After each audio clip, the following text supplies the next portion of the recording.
ఈ ఎబ్రీ పత్రిక అంతా కూడా యేసుక్రీస్తు యొక్క గొప్పతనాన్ని లేక శ్రేష్టత్వాన్ని, ఆయనలో ఉన్నటువంటి మంచితనాన్ని వివరించే పుస్తకం.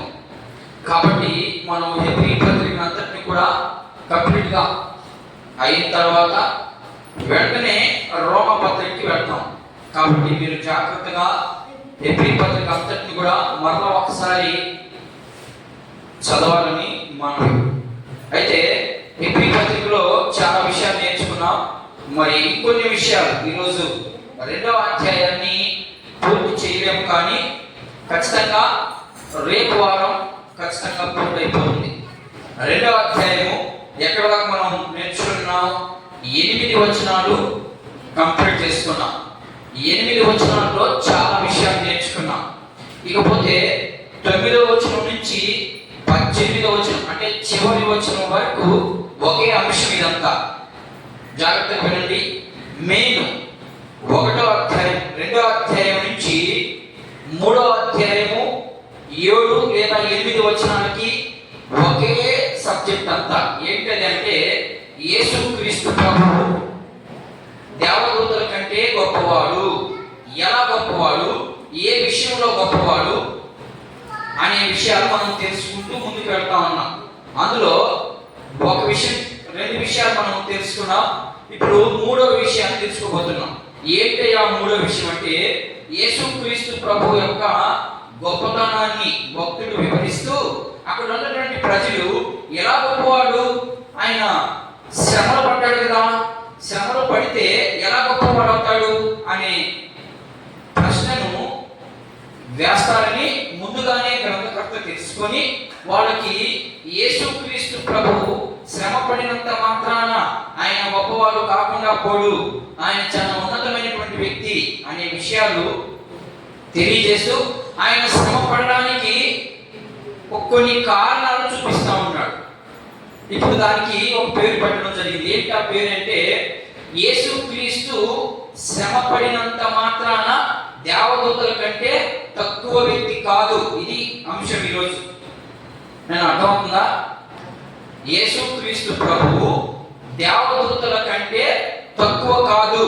ఎందుకని? ఆయన శ్రమ పడ్డాడు కాబట్టి ఆయన మీరు చిన్న చూపు చూస్తున్నారు, మీరు చూడవసరం లేదు. ఆయన శ్రమ పడడానికి కొన్ని కారణాలు ఉన్నాయి. ఆ కారణాన్ని 3 విషయాలు నేను తెలియజేస్తాను. 3 కారణాలు ఉన్నాయి. అందులో 1వ పాయింట్లో యేసుక్రీస్తు ప్రభుకి శ్రమ ఎందుకు రావాల్సి వచ్చింది? అసలు శ్రమ పడాల్సిన అవసరం ఏమైనా ఉందా? ఆయన దేవుడు కదా, మరి దేవుడికి శ్రమ ఎందుకు వస్తుంది? శ్రమ రాకూడదు కదా. ఈరోజు యేసుక్రీస్తు ప్రభు దగ్గరికి ఎందుకు వస్తున్నాం మనం? శ్రమ రాకూడదనే కదా, అంతే కదా దాని ఉద్దేశం. అలాంటి ఉద్దేశాన్ని భక్తుడు తెలియపరుస్తూ వాడికి ఏం చెప్తున్నాడంటే యేసు ప్రభు శ్రమ పడడానికి చాలా బలమైనటువంటి కారణాలు ఉన్నాయి. ఏంటి ఆ కారణాన్ని ఇప్పుడు నేను వివరిస్తాను. 9వ వచనం నుంచి 11వ వచనాలు మాత్రమే ఈరోజు చూస్తాం.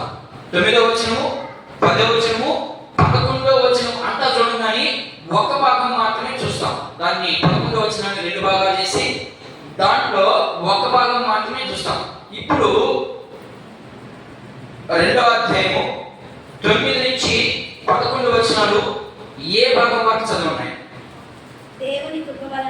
దేవుని కృప వలన ఆయన ప్రతి మనిషి కొరకు మరణమును అనుభవించినట్లు దేవదూతల కంటే కొంచెము తక్కువవాడిగా చేయబడిన యేసు మరణము పొందినందున మహిమా ప్రభావములతో కిరీటము ధరించి వానిగా ఆయనను చూచుచున్నాం.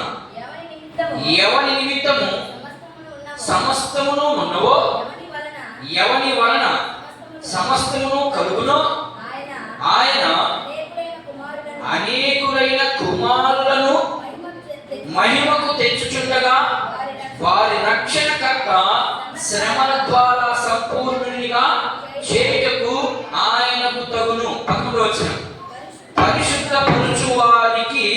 పరిశుద్ధ పరచబడు వారికి అందరికీ ఒక్కటే మూలం. ఈ మూలం ఏంటో రేపు వారం చూద్దాం. చదవబడినటువంటి వాక్య భాగంలో నుంచి మరలా నేను ఒక్కొక్కటిగా మీకు వివరించడానికి సిద్ధపడతాను. తనలో ఉంచితే ప్రార్థన చేసుకుంటాం. పరిశుద్ధుడా, ప్రేమ కలిగిన తండ్రి, కృప కలిగిన స్వామి, చదవబడినటువంటి వాక్య భాగంలో నుంచి నాతోనూ నీ బిడ్డలతోనూ ఈ శబ్ద యంత్రం ద్వారా ఎన్ని ఆత్మలైతే ఆలోచిస్తున్నాయో వారందరికీ కూడా ఆధ్యాత్మికంగా అభివృద్ధి పరచబడి సర్వసత్యములోనికి నడిపించబడి నీ కృపలో బలపరచబడి సర్వసత్యాన్ని గ్రహించి ఆ సత్య మార్గంలో నడుచుటకు కృప చూపించమని ఈ ప్రార్థన మాకు తిరిగి రానైన యేసుక్రీస్తు వారి నామం ప్రేరణ ప్రార్థించి అడిగి పొందుతున్నాము తండ్రి, ఆమేన్. చదవబడినటువంటి వాక్య భాగంలో ఈ మూడు వచనాలలో అంతటినీ కలిపి ఒక చిన్న భాగంగా చేసి ముందుగా చెప్పేస్తాను. దాంట్లో ఏముంటుందో నేను ముందుగా చెప్తాను. మనము నిన్న అంటే పోయిన వారం ఏమి నేర్చుకున్నాము? రాబోయే లోకంలో మనం గొప్పగా ఉండాలి అనేది ఆయన యొక్క ఉద్దేశం. దేవుని యొక్క ఉద్దేశం ఏంటి? రాబో లోకం ఒకటి ఉంది, ఆ లోకంలో నా బిడ్డలు చాలా గొప్పగా ఉండాలి. ఇక్కడ నా నిమిత్తము దరిద్రతను అనుభవించారు, నా నిమిత్తము శ్రమను అనుభవించారు, నా నిమిత్తము అవమానాలు పంచబడ్డారు, నా నిమిత్తము సమస్తము కోల్పోయారు. కాబట్టి వీళ్ళకి ఈ తక్కువ సమయం దేవుడు కనికరిస్తే 80 సంవత్సరాలు బ్రతుకుతాం, కనికరించకపోతే ఇప్పుడు పోతామో కూడా తెలియదు. కాబట్టి బ్రతికినంత కాలము నాకు నమ్మకంగా బ్రతికాడు, నా యొక్క మాటలని విధేయత కలిగి జీవించాడు, నా మాటలకి లోబడి ఆ జీవితాన్ని జీవించాడు. కాబట్టి ఇలాంటి వ్యక్తుల కోసం నేను ఒక రాజ్యాన్ని తీసుకురాబోతా ఉన్నాను. అది నిత్య రాజ్యం, అది శాశ్వత రాజ్యం. ఆ రాజ్యంలో నా బిడ్డలు ఎప్పుడు గొప్పగా ఉండాలి. ఏంటంటే ఇక్కడ 70 సంవత్సరాలు గొప్పతనంగా ఉండాలి అని అనుకుంటే అక్కడ దొరకదు మనకి. కాబట్టి ఇక్కడ పోగొట్టుకుంటే అక్కడ దొరుకుతుంది. అట్లని ఆయన పనిచేస్తున్నటువంటి వ్యక్తికి, ఆయన మాట అంగీకరిస్తున్నటువంటి వ్యక్తికి ఏది కూడా తక్కువ అవ్వదు. శ్రమ వచ్చినట్టే ఉంటుంది, శ్రమపాటికి శ్రమ వెళ్ళిపోతుంది, సంతోషం వస్తుంది. అది మనుషులతో సంతోషం ఉండదు. ఆయన చెప్పాడు ముందుగానే, నాకు నీకు మాత్రమే సమాధానం, ఇంకెవరికి సమాధానం ఉండదు. నీ కుటుంబంలో సమాధానం ఉందా అనే ప్రశ్న వేస్తారు. కుటుంబంతో సమస్య, కుటుంబంతో సమాధానం ఎట్లా వస్తుంది? కుటుంబము అందరూ ఆత్మ సంబంధులు అయితే నీకేమొస్తుంది? సమాధానం వస్తుంది. కుటుంబంలో యేసుక్రీస్తు ప్రభువుని నమ్ముకున్నటువంటి వాళ్ళు కొద్దిమంది ఉండి, యేసుక్రీస్తు ప్రభువు నమ్ముకున్నటువంటి వాళ్ళు కొద్దిమంది ఉంటే ఎలా ఉంటుంది సమాధానం? చీకటికి వెలుగుకి పొద్దు కుదరదా? దేవుని వాక్యమే చెప్తుంది. చీకటికి వెలుగుకి పొద్దు కుదరదు. మన వెలుగు సంబంధం, మనం ఆత్మ సంబంధం. ఆత్మ సంబంధులకి ఆత్మ సంబంధమైన వారే ఉండాలి. శరీర సంబంధమైనటువంటి ప్రజలతో శరీర సంబంధులే ఉండాలి. మనము సహవాసంలో ఎవరితో చేయాలి తెలుసా? ఆత్మ సంబంధులతోనే చేయాలి. అర్థమైనా? క్రైస్తవులతో కాదు. క్రైస్తవులు 2 గుంపులు, జాగ్రత్తగా వినాలి. ఒకరు ఆత్మ సంబంధులు, 2 లోక సంబంధులు. ఈరోజు అలాంటి వారి గురించి క్లియర్గా వివరిస్తా ఉన్నాడు భక్తుడు. అక్కడ ఉన్నటువంటి వాళ్ళు యేసు ప్రభు శ్రమ పడ్డాడు కదా, ఎందుకు ఆయన ఎంత గొప్ప చేస్తున్నావు అనే ప్రశ్న వేస్తారని ముందుగానే వారికి వివరిస్తా ఉన్నాడు. ఏం వివరిస్తున్నాడంటే, రాబో లోకం ఒకటి ఉంది, ఆ లోకంలో నా ప్రజలను అక్కడ ఉన్నతమైనటువంటి స్థానంలో పెట్టేదానికి మాత్రమే ఆయన కొద్ది కాలం మాత్రమే తక్కువ వాడిగా చేయబడ్డాడు. 9వ వచనం మనం చదివినాయి అన్నమాట. 9వ వచనం,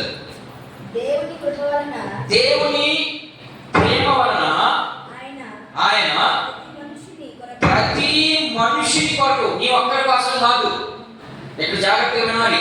అక్కడ ప్రతి మనిషి కొరకు మరణము అనుభవించినట్లు దేవదూతల కంటే ఏంటంట మరణాన్ని అనుభవించాలి. కాబట్టి కొంచెం కాలము చిన్నవానిగా ఉన్నాడు, కొంచెం కాలము తక్కువ వానిగా ఉన్నాడు. ఎప్పుడు ఎంతకాలం ఉన్నాడు ఆయన?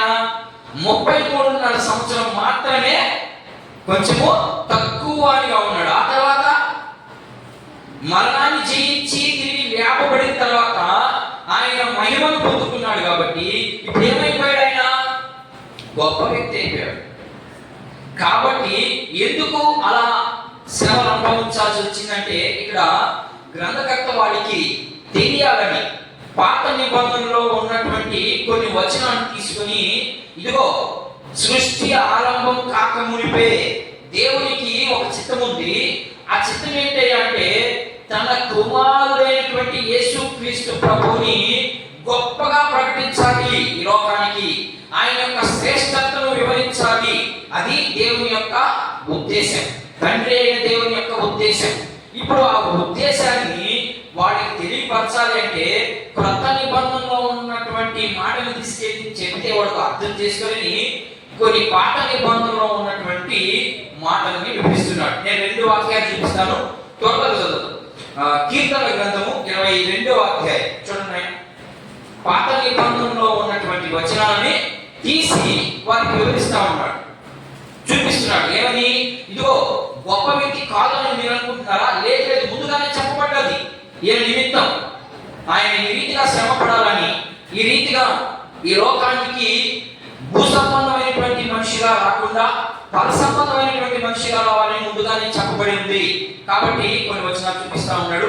కీర్తన గ్రంథము 22వ కీర్తన 22వ వచనం చదువు.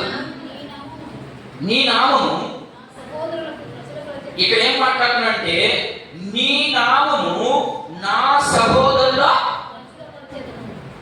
సహోదరుడికి ప్రచురపరచెదను, సమాజ మధ్యమున నిన్ను స్తుతించాలి. ఇక్కడ ఏం చెప్తా ఉన్నాడు భక్తుడు? ఏం చెప్తున్నాడంటే, ఇదిగో నా సహోదరుడు నిన్ను స్తుతిస్తారు అని చెప్తా ఉన్నాడు. ఇప్పుడు యెషయా గ్రంథము తీయండి ఒకసారి. యెషయా గ్రంథము 8వ అధ్యాయము 17వ వచనాన్ని 18వ వచనాన్ని ఒకసారి గమనిద్దాం.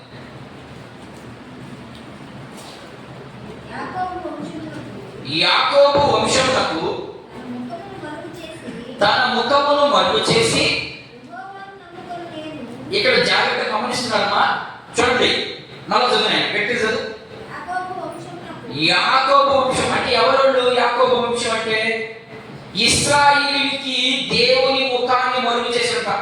వాహ్, ఏమండి అంత ప్రేమ మన మీద దేవునికి మన మీద ఎంత ప్రేమ చూడండి. యాకోబు వంశం అంటే ఇశ్రాయేలుకి ఆయన ముఖమును కనుమరుగు చేసి, చదువు. యెహోవాను నమ్ముకొను నేను ఎదురు చూచుచున్నాను, ఆయన కొరకు నేను కనిపెట్టుచున్నాను. ఇదిగో నేను యెహోవా నాకు, ఎవరి పిల్లలు? యెహోవా నాకు ఇచ్చిన పిల్లలు మనం. యెహోవా నాకు ఇచ్చినటువంటి పిల్లలను, చదువు. సియోను, సియోను అంటే అర్థం ఏంటి? సియోను కొండ మీద నివసించు. సియోను కొండ అంటే అర్థం ఏంటి? సంఘం, సంఘంలో చేర్చబడినటువంటి పిల్లలని అర్థం. ఇప్పుడు ఎవరికి మరుగు చేశాడు? ఆయన వచ్చింది ఎవరి కోసం? ఇశ్రాయేలు కోసం వచ్చి వాళ్ళకే ముఖాన్ని చాటు వేసి మనకు చూపిస్తా ఉన్నాం. ఎంత భాగ్యవంతులమో మనం. ఆ భాగ్యాన్ని అనుభవిస్తే తెలుస్తుంది, అనుభవించుకున్నాం ఏం తెలవదు. ఆ భాగ్యాన్ని మొదట మనం అనుభవించాలి, ఆ తర్వాతే ఎదుటివానికి మనం అర్థమవుతాం. మనం ఆత్మ సంబంధులకి అర్థం అవుతాం, కానీ శరీర సంబంధులకి అర్థము కాము. ఎందుకని? ఆయనలో ఉన్నటువంటి గొప్ప భాగ్యాన్ని మనం అనుభవిస్తాం. కాబట్టి ఇక్కడ ఏం చెప్తున్నాడంటే, నా జనులు నిన్ను స్తుతిస్తారు. ఎవరు స్తుతిస్తున్నారు? ఇశ్రాయేలు స్తుతిస్తున్నారా? లేదు, మనం మాత్రమే స్తుతిస్తున్నాం యేసుక్రీస్తు ప్రభువుని. ఇశ్రాయేలు ఇంకా ఎదురు చూస్తామంటారు. ఇంకా వస్తాడు మెస్సయ్య, ఇంకా వస్తాడు మెస్సయ్య. ఆయన వచ్చాడు, 33.5 సంవత్సరం జీవించాడు, చనిపోయాడు, తిరిగి లేచాడు, మహిమతో పైకి వెళ్ళిపోయాడు. మరలా రేపు మహిమ పరచబడడానికి మనం అందరినీ మహిమతో నింపడానికి మరలా కరబూర వాగుతుందని మోగిన వెంటనే మనము అక్షయను ధరించుకొని మన శరీరాన్ని విడిచి అక్షయ శరీరాన్ని ధరించుకొని ప్రభువుతో కూడా మనం మహిమపరచబడతాం. అది ఇక్కడ ఉన్నటువంటి ఆ వాక్య భాగం. దీన్ని పౌలు గారు కొరింథీ సంఘానికి ఒక మాట రాస్తూ అక్కడ ఒక మాట చెప్పారు. చూద్దాం 15వ అధ్యాయం ఏం చెప్తాను చూడండి. ఎందుకు మహిమపరచబడాలి అంటే అక్కడ చాలా క్లియర్గా రాసినాడు. నేను చెప్పేదానికన్నా మీరు చదివితే చాలా శ్రేష్టం ఉంది. అక్కడ యేసుక్రీస్తు ప్రభు ఎందుకు ఈ భూమి మీద రావాల్సి వచ్చింది, మానవ శరీరం కొద్ది కాలం కొంచెం తక్కువగా ఎందుకు చేయబడ్డాడు అంటే అక్కడ క్లియర్గా రాస్తున్నాడు. చదువుతాను 15వ అధ్యాయము మొదటి పత్రిక కొరింథీయులకు రాసినటువంటి మొదటి పత్రిక 15వ అధ్యాయము 45వ వచనం నుంచి 47వ వచనం దాకా మనం క్లియర్గా నిదానంగా నేను అర్థమయ్యే రీతిగా వారికి చదివి వినిపించు. ఇందు విషయమై ఆదామను మొదటి మనుషుడు జీవించు ప్రాణి ఆయనని వ్రాయబడి ఉన్నది. కడపటి ఆదాము జీవింపచేయు ఆత్మాయే ఆత్మ సంబంధమైనది మొదటి కలిగినది కాదు. ప్రకృతి సంబంధమైనదే మొదటి కలిగినది. తరువాత ఆత్మ సంబంధమైనది. మొదటి మనుషుడు అది సంగతి. కారణం ఏంటి అంటే క్లియర్గా వివరిస్తా ఉంటాడు అక్కడ. భూ సంబంధమైనటువంటి మట్టి నుండి పుట్టినవాడు రెండవ మనుషుడు పరలోకము నుండి వచ్చినవాడు. మట్టి నుండి పుట్టినవాడు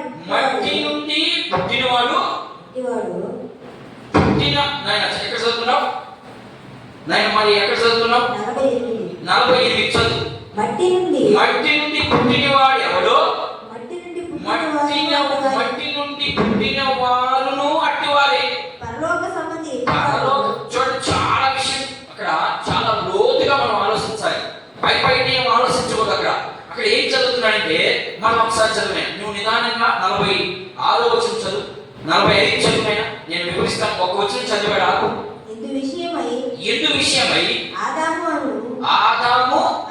అను మొదటి మనుషుడు జీవించు ప్రాణి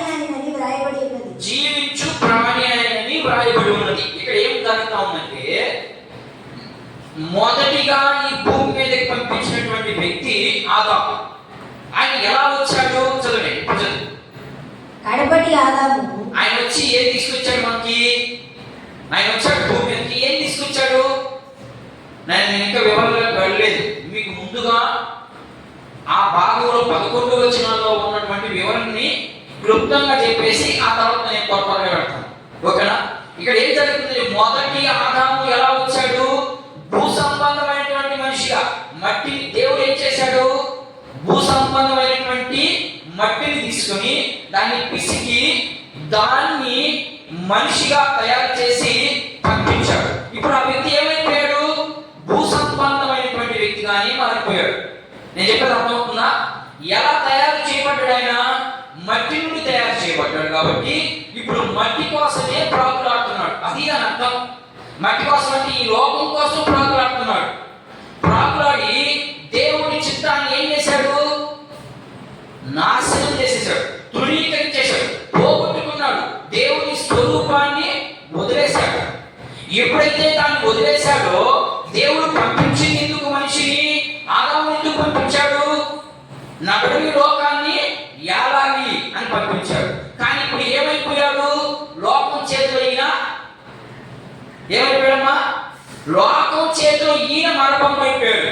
లోకము దేన్ని శాసిస్తుందో దాన్ని చేస్తా ఉన్నాడు ఈ వ్యక్తి. ఇప్పుడు ఈ వ్యక్తి గురించి చెప్తున్నాడు. మొదటి ఆదాము భూ సంబంధంగా పుట్టాడు కాబట్టి ఆయన భూ సంబంధమైన దానికే అంకితం చేయబడ్డాడు. అందుకని ఈయన నిమిత్తము కొరవ వారందరూ కూడా ఏమైపోయారు? ఇప్పుడు భూ సంబంధానికి అంకితమైపోతా ఉన్నారు. కాబట్టి యేసుక్రీస్తు ప్రభు బల సంబంధమైనటువంటి వ్యక్తి. ఆయన బలము నుండి కిందకి రావాలి. ఆయన వచ్చి అందరినీ కూడా ఏం చేయాలి? ఇప్పుడు ఆత్మ సంబంధమైనటువంటి బిడ్డలుగా చేయాలి. అందుకోసము ఖచ్చితంగా మరణాన్ని అనుభవించాలి. మరణాన్ని అనుభవించాలి అంటే ఖచ్చితంగా శ్రమలు అనుభవించాలి. అందుకనే చాలా మంది ఏమంటారంటే యేసుక్రీస్తు ప్రభువు ఆ శిలువలోనే శ్రమలు అనుభవించింది. 40 రోజులు ఏంటమ్మది శ్రమ దినాలు మనం చూస్తాం కదా. చాలా మంది అలా చెప్తారు. ఏమని? ఆయన 40 రోజులు మాత్రమే శ్రమ పడ్డాడా? ఈ 40 రోజులు ఫాస్టింగ్ ప్రేయర్ చేస్తారు. అదంతా వీళ్ళ స్వార్థం. 40 రోజులే ఆయన శ్రమ పడింది లేదు. బైబిల్ బాగా అర్థమైతే ఆయన పుట్టిన మొదలుకొని శ్రమలు అనుభవించాడు. మీరు మరి 40 రోజులే ఉపవాసం ఉంటున్నారు. 10 రోజులు ఉపవాసాలు వద్దా? ఉపవాసం ఉన్నంత మాత్రాన దేవుడు నీ ప్రార్థన వింటాడా? నా ఉద్దేశం ఉండకూడదని కాదు, కాంటెక్స్ట్ ముఖ్యం. యేసు ప్రభు ఉన్నటువంటి స్థితి ఏంటి? యేసు ప్రభు ఏమి నేర్పించడానికి ఆయన శ్రమ పడ్డాడు? అసలు ఎందుకు వచ్చాడు ఆయన శ్రమ పడ్డానికి కారణం? ఇవి తెలుసుకోవాలి. 40 రోజులు ఉపవాస ప్రార్థన ఉంది. 41వ రోజు నుంచి ఆ 40 రోజులు కూడా ఎట్లుంటా తెలుసా? ఇప్పుడు ప్రోటీన్ అంటే అయిపోతే ఆ పొయ్యి అంటావా? ఇది కాదు. 40 రోజులే ఆయన శ్రమ పడ్డది. ఆయన గర్భములో పెళ్ళిన మొదలుకొని, జాగ్రత్తగా పుట్టిన మొదలుకొని కాదు. చాలా మంది పుట్టిన కానీ అంటారు. లేదు, ఆయన గర్భములో పడిన వెంటనే పరిశుద్ధాత్మ మరియమ్మను చుట్టుకొనగా ఇక ఆ నుంచి స్టార్ట్ అయింది ఆయనకి శ్రమ. ఉన్నాడా? అక్కడి నుంచే ఆయనకి శ్రమ. మరి 40 రోజులే శ్రమ అంటున్నారు. ఆయన 40 రోజులే శ్రమ పడ్డాడు. ఆ తర్వాత ఆయనకి శ్రమ లేదని చెప్తున్నారు. లేదు, ఆయన పుట్టింది మొదలుకొని శ్రమ. ఎందుకని? నీ నిమిత్తము నా నిమిత్తము భూ సంబంధంగా మనిషిని పంపించాడు. ఆ మనిషి ఎప్పుడైతే భూ సంబంధమైనటువంటి మనిషిగా మారిపోయాడో ఇప్పుడు ఆ మహిమ పోగొట్టుకున్నాడు. అదే మహిమను తిరిగి తీసి మనకి ఇవ్వడానికి ప్రభువు కొంచెం తక్కువ వాణిగా చేపట్టి ఎంత అద్భుతంగా చెప్తున్నాడు చూడండి సువార్త. అక్కడ ఉన్నటువంటి ప్రజలకి సువార్త ఎంత క్లారిటీగా చెప్తున్నాడు చూడండి. యేసు ప్రభువును అర్థం చేసి చెప్పాలి వాళ్ళకి. ముందు నీకు అర్థం అవ్వాలి వాక్యం. ముందు వాక్యం నీకు అర్థమైతే అప్పుడు దేవుడు వారితో మాట్లాడతాడు. నీకే సరిగా అర్థం కాకపోతే వాక్యము, అవతల వ్యక్తులు ఎందుకు దేవుని సన్నిధికి వచ్చి మళ్ళా ఆయనకి వెళ్ళిపోతున్నారు? కారణం ఏంటంటే, ఒకటి వాళ్ళు అర్థం చేసుకోలేక దేవునితో నడవలేక వెనక్కి వెళ్ళిపోతారు. 2 అసలు వాళ్ళకి అర్థమే కాక దేవుడు అంటే విలువ లేక దేవుని పని అంటే లెక్కలేక వెనక్కి వెళ్ళిపోతారు. ఈ 2 విషయాలు గుర్తుపెట్టుకుంటారు. ఆత్మ సంబంధమైనటువంటి మనిషి వెనక్కి వెళ్ళిపోతాడా?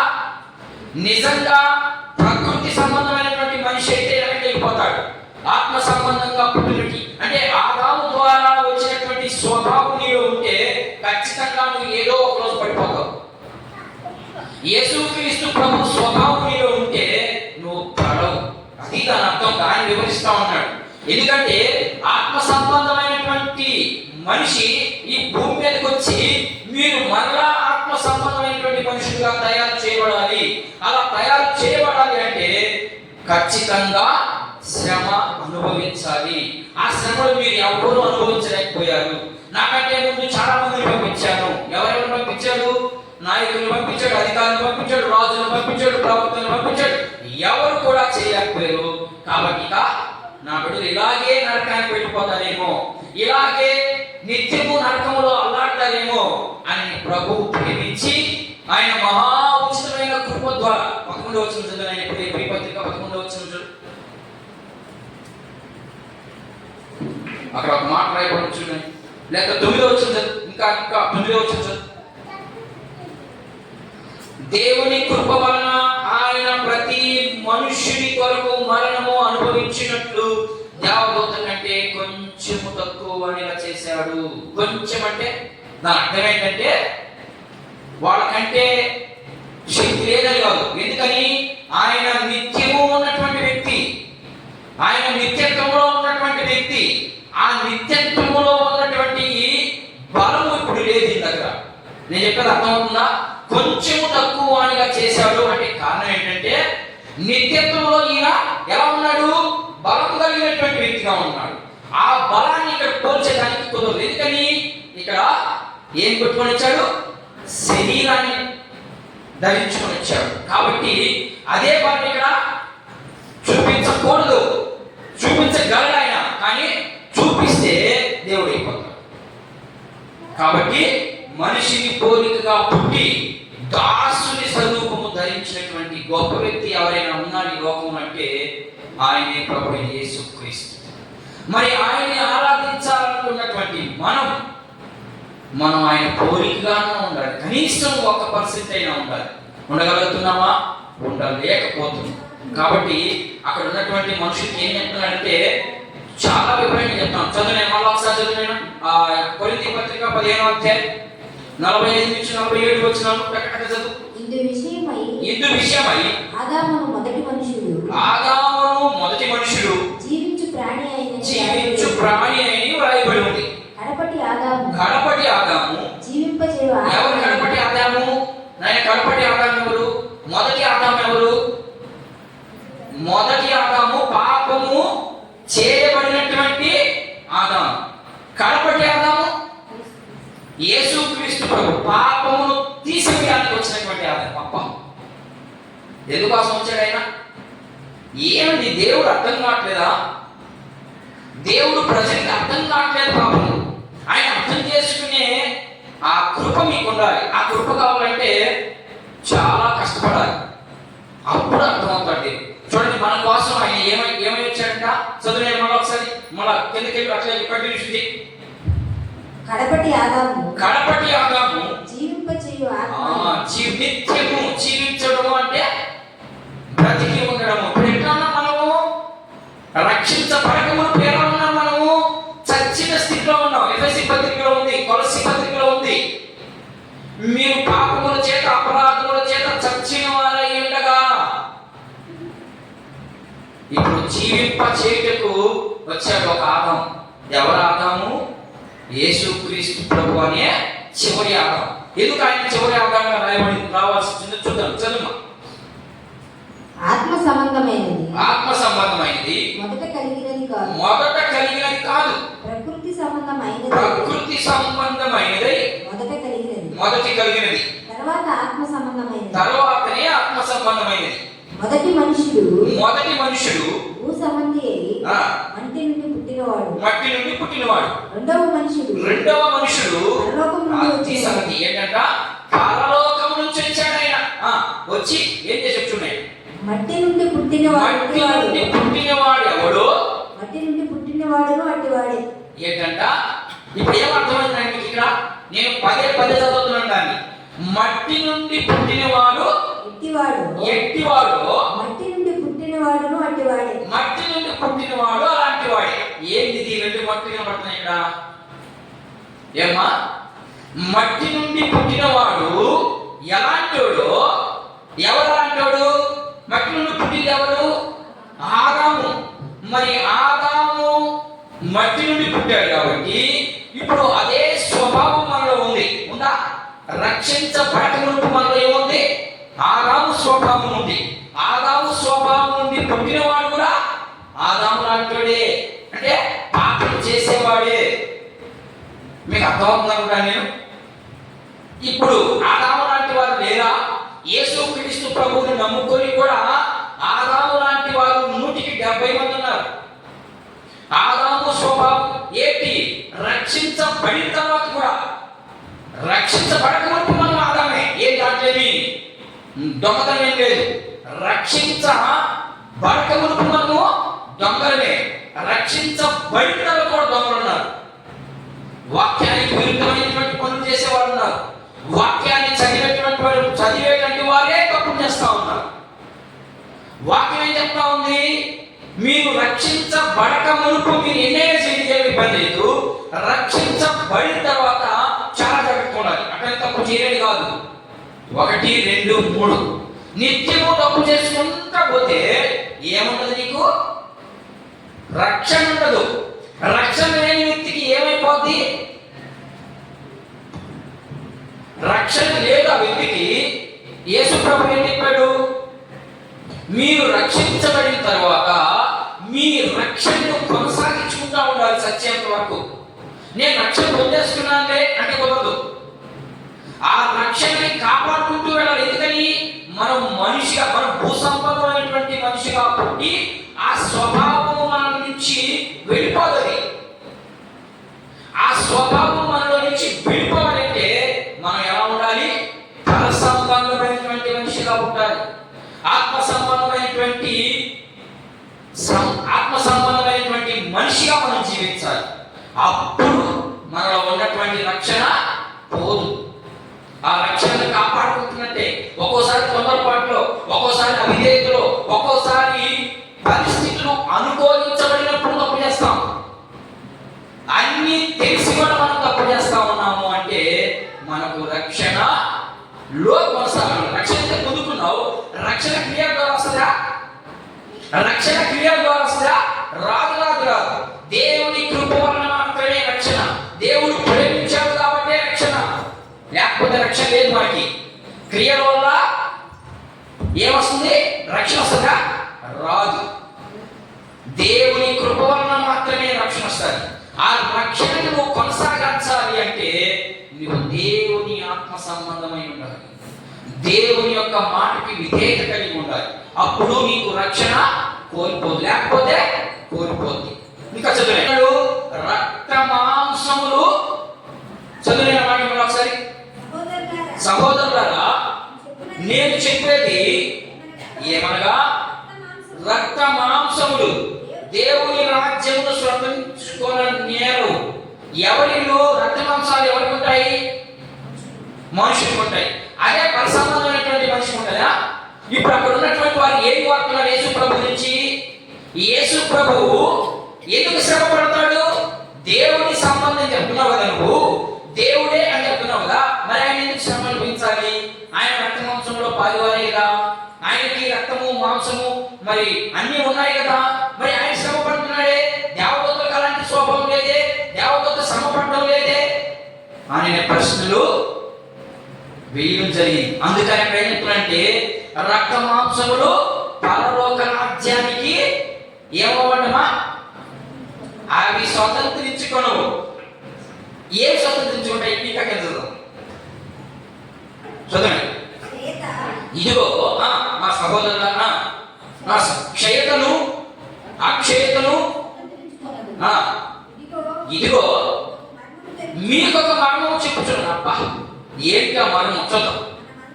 మనం అందరము ఏం చేయాలంట? మన అందరము నిద్రించడం అంటే రాత్రి పడుకోవడం అనుకోబాకండి, చనిపోవడం అని అర్థం. మనం అందరమే నిద్రించము కానీ ఒక్క నిమిషంలో, ఒక్క రెప్పపాటులో కడపూరం మోగగానే మనమందరము మార్పు పొంది అప్పుడు మీరు ఇంటికి చదవండి. ఇంకా ఏం చెప్తున్నాడంటే దూరం మోగుతుందని ఎవరు?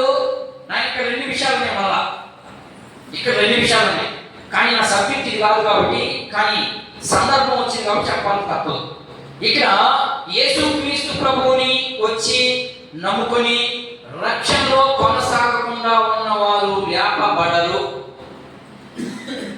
ఇక్కడ అక్షయతను ధరించుకుంటారన్నారు కదా, ఎవరు వాళ్ళంటే రక్షణలో కొనసాగగలిగేవారు. అంటే రక్షణలో కొనసాగడం అంటే యేసు ప్రభు మాట ఎవరైతే విన్నాడో, ఎవరైతే వినాలనుకొని ట్రై చేస్తాడో వెళ్ళాం మనం. ఎందుకని?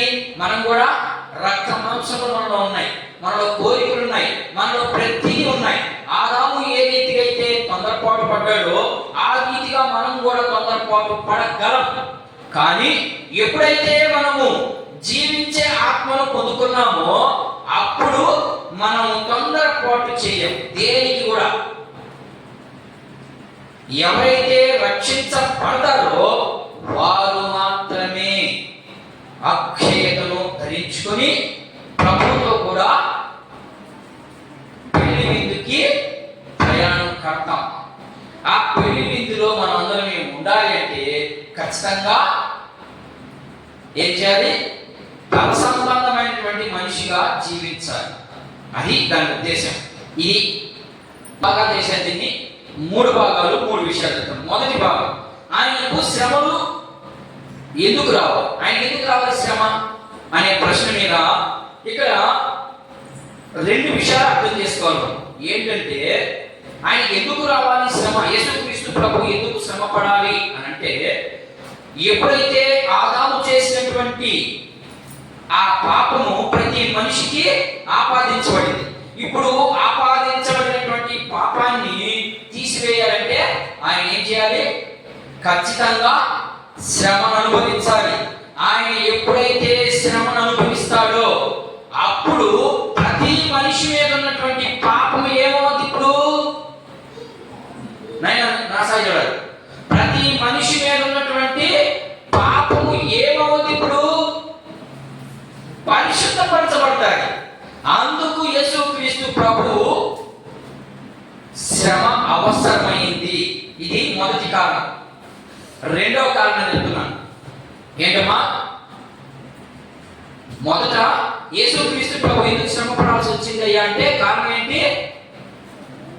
ఆదాము చేసినటువంటి పాపము వల్ల యేసుక్రీస్తు ప్రభువు మనల్ని నిత్యత్వంలోనికి తీసుకెళ్ళాలి అంటే ఖచ్చితంగా ఆయన శ్రమను అనుభవించాలి. కాబట్టి ఆయన శ్రమను అనుభవించాడు అని 9వ వచనంలో వివరిస్తాడు. మనం ఒకసారి 9వ వచనం చదివిన ఈ పత్రిక 9వ వచనం, దేవుని కృప వలన ఆయన ఏం చేసినట్టమ్మా? ప్రతి మనిషి కొరకు మరణము అనుభవించి దూతల కంటే అందుకు ఆయన ఎందుకు శ్రమ పడ్డాడు, ఎందుకు తక్కువగా చేయబడ్డాడంటే, మనుషుడు మొదటి ఆదాము తప్పు చేసినందువల్ల ఆయన ఆ తప్పులందరినీ తీసివేయాలి అంటే మనిషిగానే రావాలి. ఆ మనిషిగా వచ్చి చేసిన తప్పుకి ప్రాయశ్చిత్తము చెల్లించాలి. చెల్లించిన తర్వాతనే మనకు విడుదల వస్తుంది. అందుకని ఆయన శ్రమ పడ్డాడు. అది కేవలము 33 సంవత్సరం మాత్రమే. ఇది మొదటి విషయం. రెండో విషయం, మానవునికి నేను చదువు 10వ చదువు ఏంటంట? జాగ్రత్త వినాలి నాయన. నేను 10వ వచనాన్ని వివరిస్తాను. ఇప్పుడు దాకా 9వ వచనాన్ని వివరించాను. 10వ వచనాన్ని వివరిస్తాను. ఎవరి నిమిత్తము సమస్తమును ఉన్నవో, ఎవరి వలన సమస్తమును కలుగుచున్నవో ఆయన అనేకులైన కుమారులను మహిమకు తెచ్చుచుండగా వారి రక్షణకర్తను శ్రమల ద్వారా చాలు. ఇక్కడ రెండో విషయం చాలా భారీ విషయం. ఇది ఇక్కడ 2 విషయాలు కనబడతా ఉన్నాయి. మళ్ళా ఎవరి నిమిత్తము నేను మాట నేను చదువుతా ఉండాలి. మళ్ళా మీకు అర్థం కాదు చదువునే.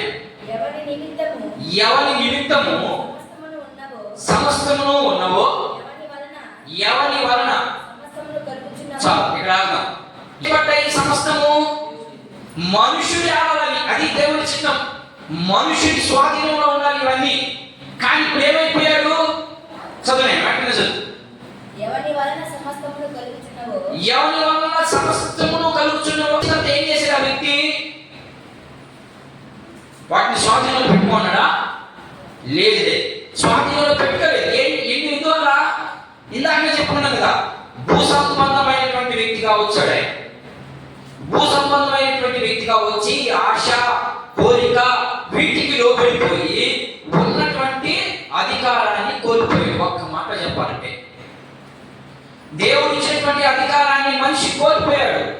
ఇప్పుడు అదే అధికారాన్ని మరలా మనకు తిరిగి తెచ్చే దానికోసము ఎవరి నిమిత్తము సమస్తము చేయించడం ఒకసారి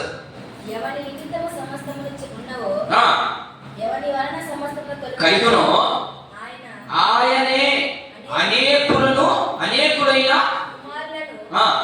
మహిమ తెచ్చుకుంటూ. ఇక్కడ చూడండి ఏం చేశాడ? ఆయననే పదం ఎవరికి ఆపాదించబడుతుంది? ఇద్దరికి ఆపాదించబడుతుంది. యేసుక్రీస్తు ప్రభువుకి ఆపాదించబడుతుంది. కానీ ఇక్కడ కాంటెక్స్ట్ ఎవరి గురించి మాట్లాడుతూ వస్తున్నాడు? యేసు ప్రభు యొక్క గొప్పతనాన్ని గురించి మాట్లాడుతూ వస్తా ఉన్నాడు. ఎవరికి తెలియపరుస్తా ఉన్నాడు? యేసు క్రీస్తు ప్రభు గొప్పవాడు అంటే దీనికంటే ముందు ఇంకొక వ్యక్తి ఉన్నాడు, ఆయనే తండ్రి అయిన దేవుడు. ఆయనను చూపిస్తా వస్తున్నాడు, తండ్రి అయిన దేవుడు. ఎందుకని? యూదులకి ఎవరు గొప్ప? యేసు ప్రభు గొప్ప కాదు, తండ్రి అయిన దేవుడే గొప్ప వారికి.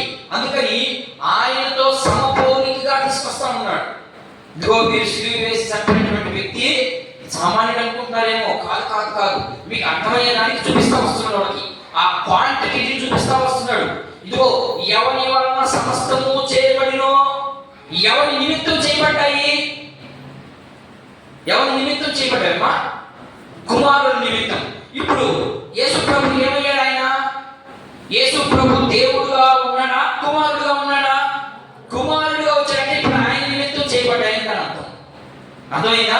ఇప్పుడు మనం ఏమయ్యాం? ఆయనకి కుమారుడు అంటే మనకు కూడా మహిమ వస్తుందనే కదా అర్థం. నేను చెప్పాను అర్థం కాదమ్మా, అర్థమవుతుంది. కన్ఫ్యూషన్ అవ్వకండి, వాక్యాన్ని మరి అర్థం చేసుకోవాలి. ఇప్పుడు యేసు ప్రభు కుమారుడుగా వచ్చాడు. కుమారుడుగా వచ్చిన తర్వాత మనం అందరినీ ఆయనలో ఐక్యపరుచుకున్నాడు. అందుకే శ్రమ పడ్డాడు ఆయన. ఐక్యపరుచుకుంటా ఆయన కింద వస్తుంది, 3వ లైన్లో వస్తుంది. ఎందుకు వస్తుందో, ఎలా ఐక్యపరిచాడో, ఎవరి నిమిత్తం చేయబడ్డాయో, ఎలా అని కొన్ని 2 విషయాలు చదువుతున్నాయి. 8వ వచనం, నేను రోమాపత్రిక 8వ అధ్యాయం. దీనికి దేవుని యొక్క ఉద్దేశం చూడండి, మన పట్ల ఎలా ఉందో. మనం అంటే ఆయనకి ఎంత పిచ్చో, ఎంత ప్రేమో, కానీ మనకు మాత్రం ప్రేమ ఉండదు, పిచ్చి ఉండదు. మనం ఎంతసేపుకి భూ సంబంధమైన వాటి మీద పెట్టడం మంచిదే, అట్లని వాటిని వద్దని కాదు నా ఉద్దేశం. వాటికంటే మనం ఎక్కువగా ఎవరిని ప్రేమించాలి? దేవుణ్ణే ప్రేమించాలి. అవి అవసరం, అవి లేకపోతే బ్రతకలేము. నేను చెప్పేది వింటున్నారా? నా శరీరం ఈ భూ సంబంధమైనటువంటివి లేకపోతే ఈ భూలోకంలో బ్రతకలేము, అంతవరకే అవి. కానీ పర సంబంధమైనటువంటి వాటికి ఈ భూలోకంలో లేకపోయినా పర సంబంధం మనం జీవించగలమా? దేవుడితో కొడితే అర్థం కాదు.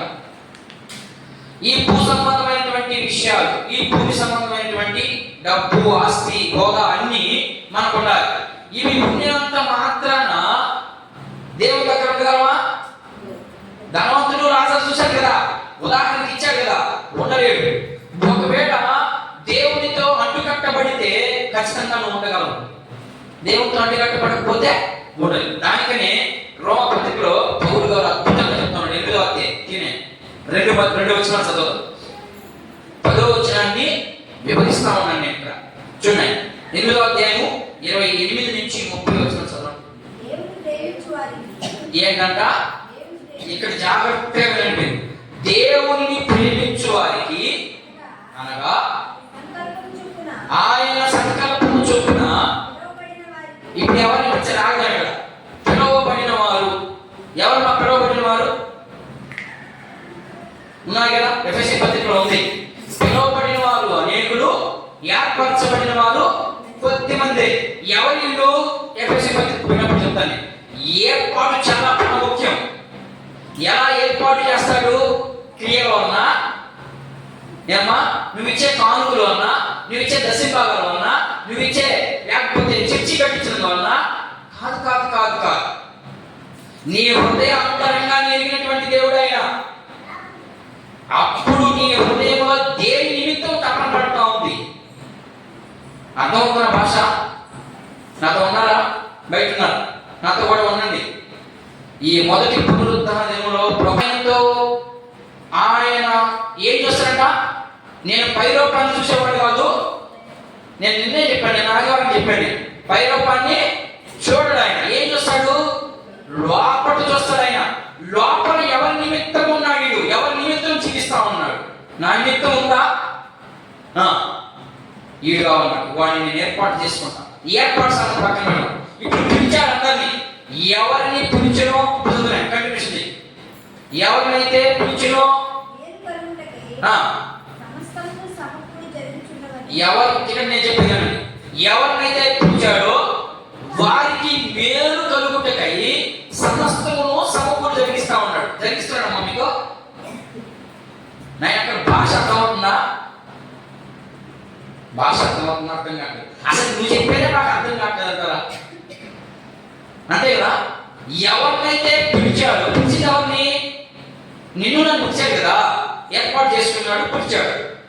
అదే కదా పిలిచాడు. చదువు. ఎవరినైతే పిలిచాడో వారికి ఏం కలగాలంట? మేలు కలుగుతా ఉందా మీకు? మేలు ఏమైనా మన మెసేజ్ చూడండి మీరందరూ. మేలు కలుగుతుందా? మేలు కలిగితే మేము ఎందుకు ఈ వాటాన్ని దరిద్రతను అనుభవిస్తాం? అదే మీ డౌట్. అందరికి మేలు కలుగుతానే ఉంది. ఎవరికైతే మేలు కలగాలనో చదువు. సమస్తమును ఆయన సమకూడి జరిగిస్తా ఉన్నాడు. కష్టం రావచ్చు, తర్వాత బాధ రావచ్చు, శ్రమ రావచ్చు, సంతోషం అన్ని ఆయనే జరిగిస్తాడని చెప్తున్నాడు ఇక్కడ. సమస్తమును చేసేది నేను, మీరు కాదు. ఎవరు కాదు? సమస్తమును సమకూడి జరిగిస్తున్నాను.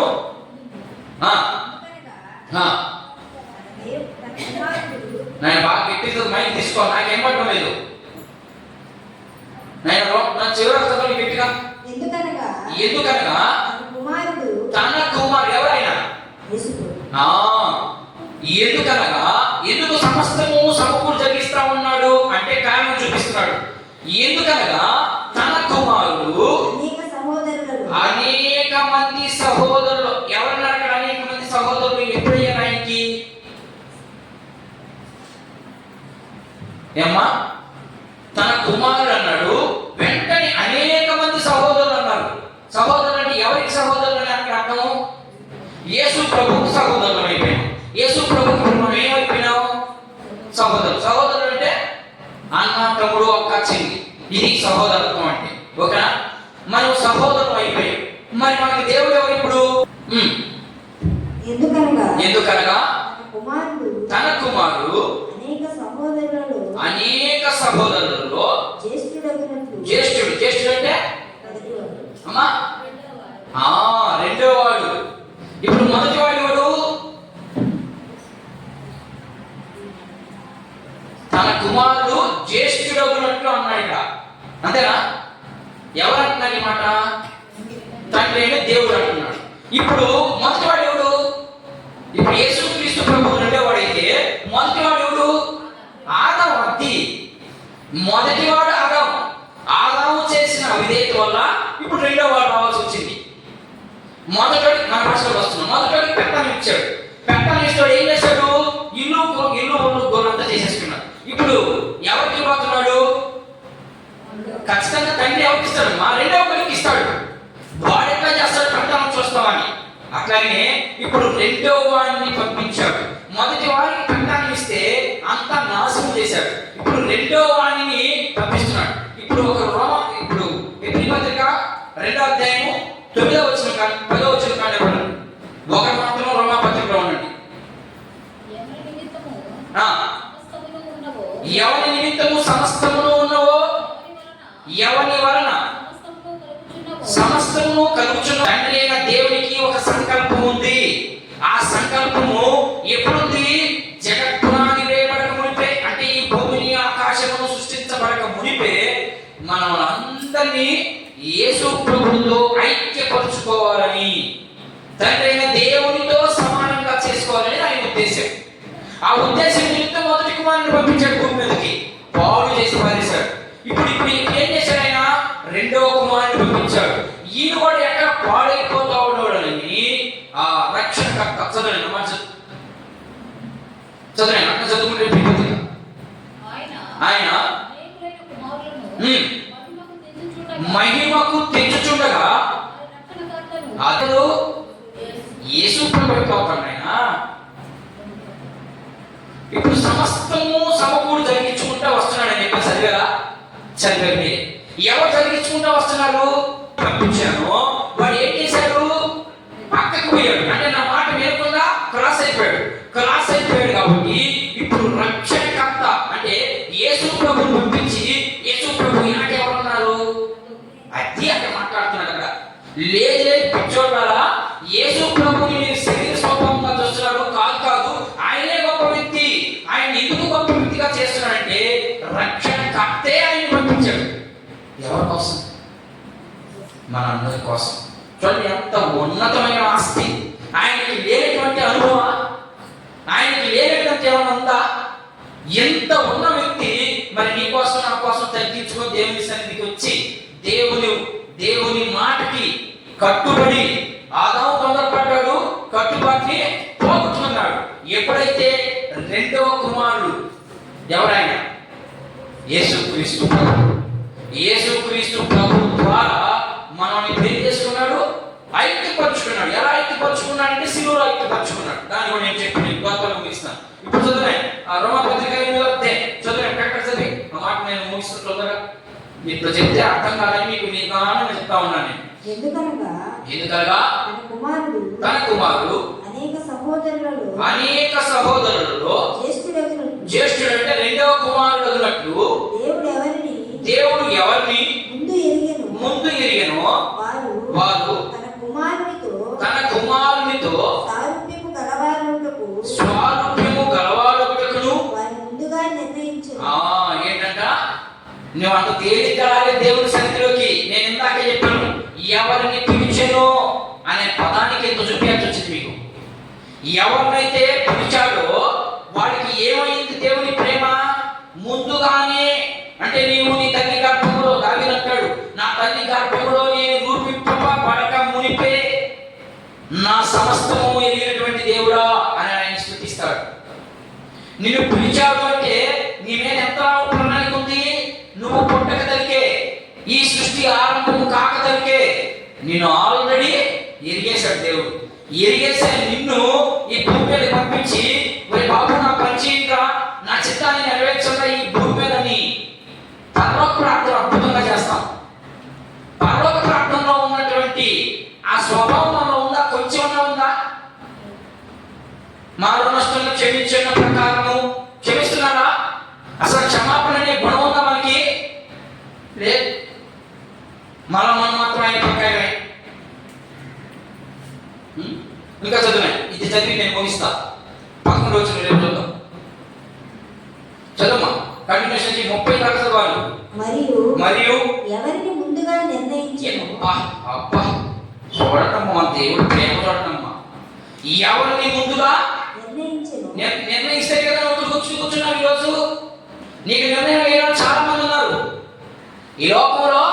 చాలా మంది ఉన్నారు నిర్ణయం లేనివాళ్ళు. నువ్వు నిర్ణయం తీసుకొని కూర్చోవాలి. నిన్నైతే పిలిచాడు, కూర్చున్నాను. ఎవరైతే నా స్వరము విని హృదయాన్ని అదే తలుపులు చేస్తారో వచ్చి నేను వింటా. మనందరం కూర్చొని భోంచేద్దాం. భోంచేద్దాం అంటే అర్థం అంటే శరీర సంబంధమైన ఆహారం కాదు, వాక్యం. నా మాట వినండి, అది అక్కడ అర్థం. మిమ్మల్ని అందరినీ పిలిచాడు. పిలిచిన వారిని ఏం చేశాడు? ముందుగా నిర్ణయం చేసుకున్నాడు. నిర్ణయం చేసుకుని ఇక్కడ దేవుని సన్నిధిలో కూర్చోబెట్టాడు. కూర్చోబెట్టినటువంటి నువ్వు నేను మనందరం ఎంత ధన్యుని. దేవుని ప్రేమ మన మీద ఎలా ఉంది? అద్భుతంగా ఉంది. కానీ మనమే ఆ ప్రేమని అనుభవించలేకపోతున్నాం. అనుభవించాలి అంటే నువ్వు ఎలా ఉండాలి? రెండవ కుమారుడు అయిపోవాలి. ఆదాము స్వభావాన్ని తొలగించుకోవాలి నీలో నుంచి. అప్పుడు మాత్రమే నీవు ఆయన ప్రేమను రుచి చూడగలవు, లేకపోతే రుచి చూడలేవు. చదివే ఎవరిని ముందుగా నిర్ణయించునో వారిని పిలిచి, ఎవరిని పిలిచినో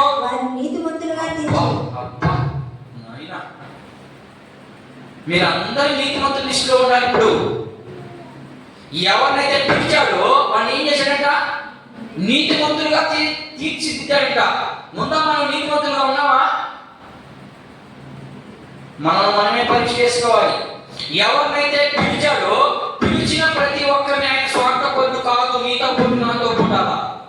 పిలిచిన వారందరికీ ఆయన రక్తాన్ని సమృద్ధిగా కురిపించాడు. ఎవరికి తక్కువగా కొంచెం పాపం కలిగాడు, సగం పాపం నాకున్నాను వాళ్ళు ఎవరైనా ఉన్నారా?